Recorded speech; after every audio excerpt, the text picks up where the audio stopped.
Rasman Krishtianu Ronaldu birinchi milliarder futbolchiga aylandi. Uning umumiy boyligi Al Nasr bilan shartnomadan keyin 1,4 milliard yevroga yetdi. Bilasizmi, Krishtianu Ronaldu Instagramda eng ko'p daromad oluvchi shaxslar ro'yxatida birinchi o'rinda turibdi. Har bir reklama posti uchun hayratlanarli narx $3,5 million oladi. Bu raqam yuqori darajadagi ko'plab sportchilarning yillik maoshidan ham ko'p degani.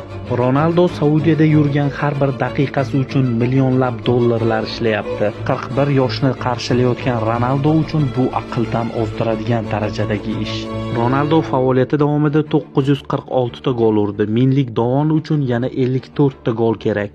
Ronaldoning ikkita orzusi qoldi. Biri 1000 ta gol urish, ikkinchisi bo'lsa jahon chempioni bo'lish. Siz nima deb o'ylaysiz? Ronaldo bu ikkita rekordni qo'ya oladimi, yo'qmi? O'z fikrlaringizni kommentariyada yozib qoldiring.